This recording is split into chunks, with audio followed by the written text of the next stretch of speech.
What is going on, Ive Warriors? So today we're going to take a look at a video that's super interesting. It's a very interesting video. It's talking about cold shock, right? And submerging yourself in cold temperatures, ice baths, or taking a cold shower.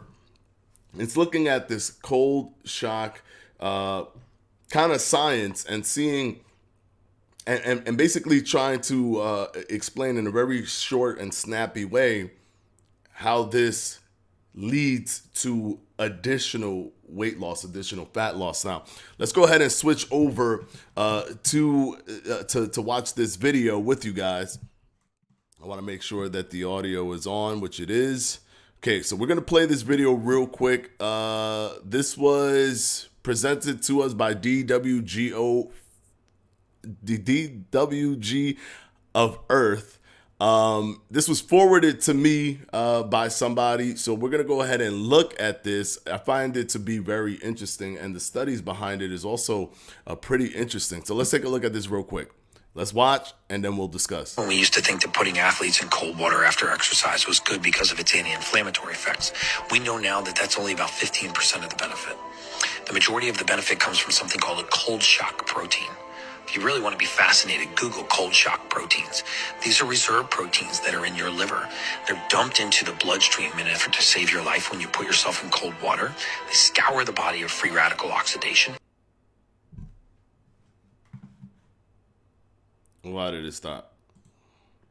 They increase the rate of protein synthesis, muscle repair. They are free. You get them when you put yourself in cold water. You get a peripheral vasoconstriction, so it forces all the oxygen into the core and up to the brain. And you get an activation of something called brown fat, right? Thermogenesis comes from brown fat. And for the women that are listening, for some reason I seem to ensnare the women when I say this. Remember that the definition of a calorie is a measure of heat. Right? I mean, the definition of a calorie is the amount of energy it takes to raise 1 cubic centimeter of water, 1 degree centigrade. So if a calorie is a measure of heat, then this means that when heat's leaving your body, calories are leaving your body. So if there is nothing, no amount of exercise hits cardio, no type of cardiovascular or weight training that comes anywhere close to immersing yourself in cold water in terms of what will strip fat off your body fast. If you want to strip fat off your body, get in cold water 3 to 6 minutes a day. There was a time. Okay. We need to talk about this. Right? He's not entirely wrong, right? This is the crazy thing about that. He's not entirely wrong. Now, we've seen studies, right, where they look at, for example, swimmers, right? They look at swimmers that swim in naturally cold water, or swimmers that swim in cold water versus swimmers that swim in warmer water, and they notice that whether winter swimmers as a group are naturally, for example, winter swimmers are naturally healthier is unclear. Some of the studies indicate that voluntary exposure to cold water has some beneficial health effects. However, without further conclusive studies, the topic will continue to be a subject of debate. This is the core element here, is that there isn't enough data.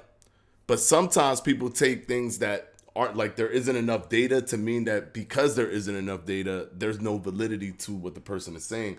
But we're constantly seeing things like shivering triggers brown fat to produce heat, burn, and calories. Now, here's the crazy thing about this. He's not even talking about shiver thermogenesis. He's talking about non-shiver thermogenesis, which is actually being shown to be more powerful than shiver thermogenesis. So basically what people were assuming, which is why he's talking about the whole 15% of the effects, is that the shivering of your body was releasing a certain amount of calories, something small, right? Not anything huge. But the actual back end is actually releasing more calories and burning more fat than the shivering thermogenesis. The non-shivering thermogenesis is doing more work than shivering thermogenesis, and here's why that happens. And let me switch over so I could go ahead and just break it down for you guys. Here's why it happens, right?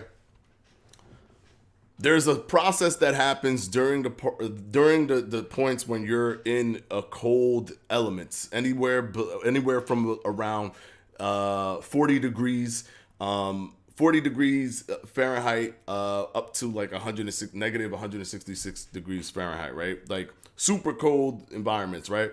When you're within that space, something happens to your body, especially if you're in there for 5-6 minutes. What starts to happen is there's an uncoupling of protein 1, and that uncoupling creates a disconnection in the electromagnetization of the protein itself. So there's no more positive or negative that's happening. So essentially it's uncoupled within protein 1. And when that happens, what happens is the body does not like that. The body does not want that to happen. So what the body does is it sends electrons to recouple, but it cannot, because every time it recouples, it breaks. Every time it tries to recouple, it breaks until you re-emerge from whatever cold atmosphere you're in.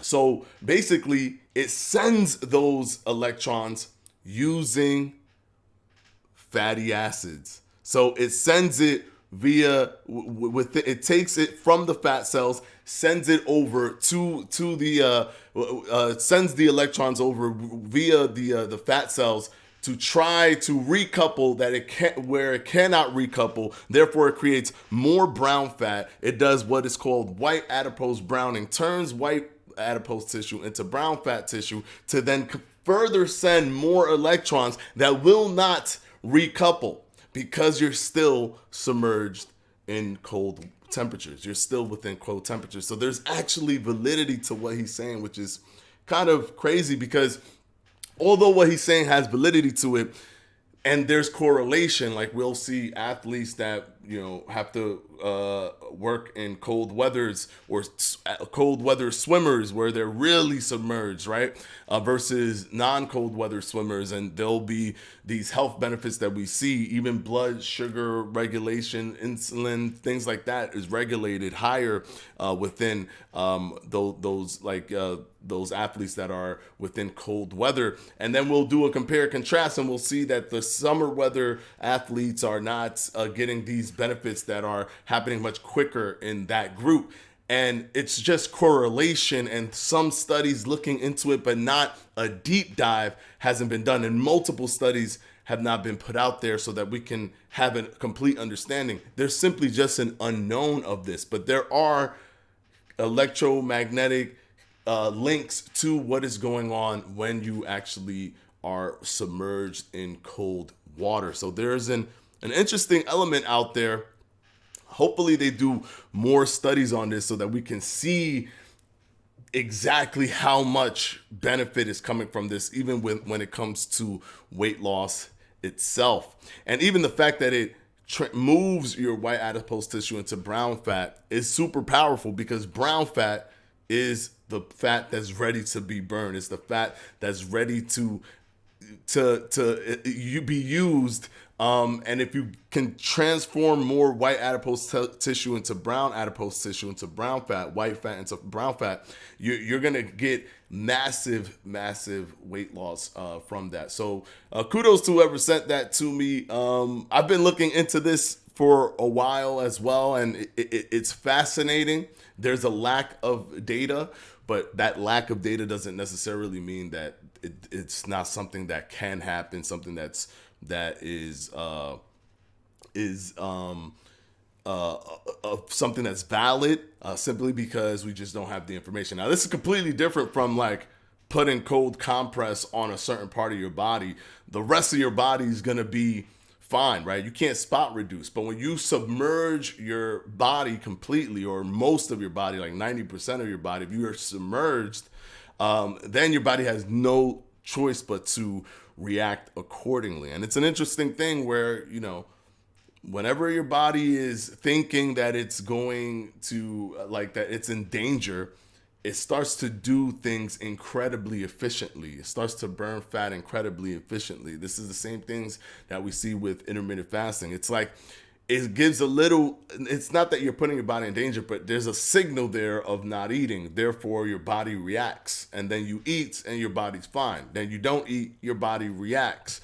And there's something to what's going on here as well. Let me know what you guys think. Is this a first that you've heard of this protein shock therapy where you submerge yourself in cold water? Have you heard about cold water, but is this the first time you've heard about this extra non-shivering thermogenesis that's being found by the scientific community? And it's actually creating a lot of buzz where they're trying to figure out what is this exactly and how much benefit is coming from this non-shivering thermogenesis. Until the next one, guys, this is Edward from Fledge Fitness. Peace out.